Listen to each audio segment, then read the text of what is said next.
5월 13일 월요일, 오늘 10% 이상 급등한 종목과 그 이유에 대해서 알아보겠습니다. 오늘 장은 오후 4시 키움증권 기준으로 코스피 지수는 0.02% 하락한 2727.21포인트로 마감했습니다.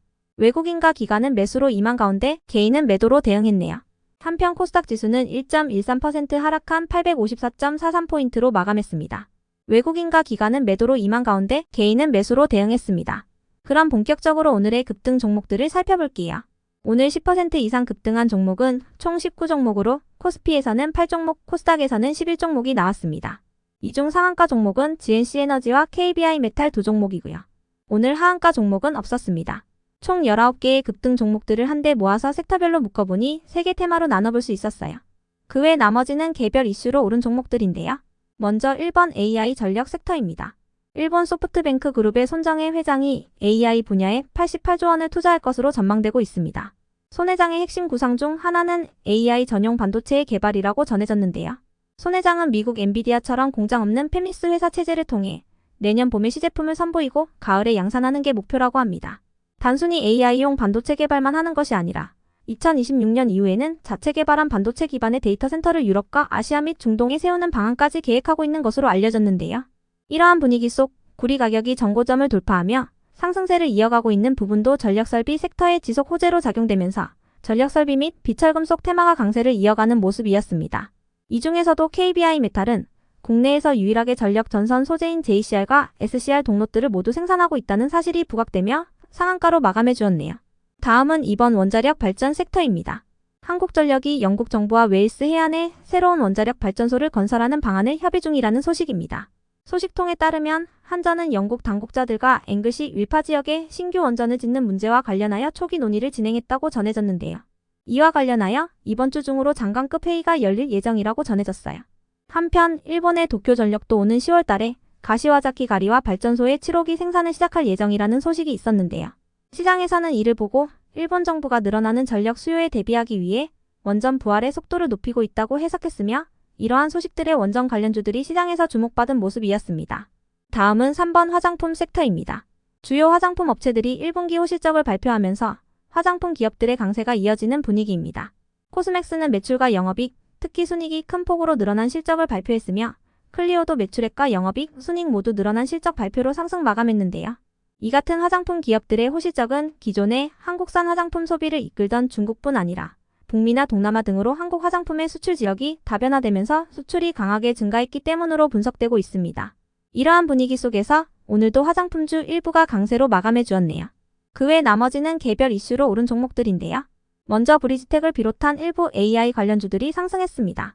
애플이 6월에 열리는 세계 개발자 콘퍼런스에서 생성형 인공지능을 탑재한 음성비서 시리의 차세대 버전을 공개할 예정이라고 전해졌기 때문인데요. 생성형 AI가 탑재된 차세대 시리는 이용자와 더 원활하게 대화하고 다양한 종류의 요청을 이해한 뒤 수행할 수 있게 된다며 애플은 이 기능을 기기 자체에 탑재된 온디바이스 AI 형태로 구동할 계획이라고 밝혔습니다. 이러한 소식 속 브리지텍을 비롯한 AI 및 음성인식 관련주들이 시장에서 주목받은 모습이었네요. 이어서 HD시랩스가 상승할 만한 호재나 공시는 파악되지 않았지만 HD시랩스는 최근 코웨이와 상호 비즈니스 협력을 위한 전략적 업무 협약을 체결했다는 소식이 지속 호재로 작용되었다는 기사가 있긴 했었으니 참고해 주시고요. 다음으로 현대리바트는 올해 1분기 업계 1위인 한샘을 제치고 가구업계 매출액 1위를 차지한 것으로 전해지면서 저번 주 금요일에 이어 오늘 장에서도 상승세를 이어가는 모습이었네요. 이어서 사마제약은 분기 보고서를 통해 매출액과 영업이익, 순이익 모두 상승한 후 실적을 발표하면서 강세로 마감했고요. 다음으로 파인엠텍은 애플의 첫 폴더블 아이폰에 삼성이 만든 디스플레이가 탑재될 거라는 관측이 나오면서 폴더블폰 관련주로 상승한 것이라 파악됩니다. 대만의 IT 전문 매체인 디지타임스 아시아는 업계의 소식통을 인용해 애플이 삼성 디스플레이와 폴더블 기기 개발을 위한 계약을 맺은 것으로 알려졌다고 보도했는데요. 세부적인 사항은 아직 밝혀지지 않았지만 시장에서는 이러한 소식을 두고 애플이 폴더블 디스플레이를 탑재한 첫 번째 기기를 시장에 선보일 준비가 되어가고 있음을 시사한다고 평가하고 있습니다. 2026년에 폴더블 아이폰이 출시될 가능성이 점점 더 커지고 있다는 기대감 속에서 파인엠텍이 관련주로 수혜 기대감을 입은 모습이었네요. 이어서 에이프로젠 바이오로직스는 유상증자로 인한 권리락 효과 속에서 강세를 보였다고 알려졌고요.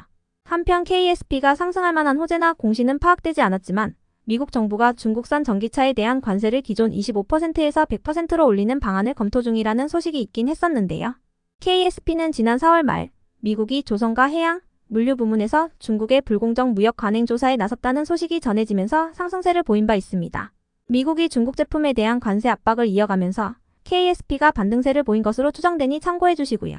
이어서 UIL은 저번 주 금요일 장마감 후 매출액과 영업이익 모두 늘어난 실적을 발표하며 시간의 상한가로 마감했던 종목인데요. 호실적 속에서 오늘 정규장에서도 강세가 이어졌습니다. UIL은 휴대폰 및 전자제품 부품을 개발 및 생산하고 2022년부터 전자담배 부품을 양산하기 시작하는 등 사업 영역을 확장한다고 밝힌 바 있습니다. 한편 TNL의 급등 이유는 파악되지 않았고요.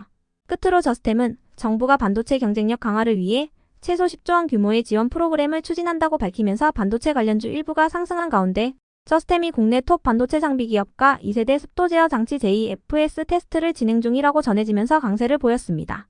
이와 관련하여 저스템의 관계자는 현재 S사와 진행하고 있는 평가 작업 결과가 올 상반기에 나오고 글로벌 종합 반도체 기업인 M사로부터 예상되는 추가 물량이 더해진다면 하반기에는 JFS 솔루션의 시장 진출이 한층 탄력을 받을 것이라고 전했습니다. 그럼 오늘의 거래량과 거래 대금 상위 종목들을 시장별로 살펴보고 마칠게요.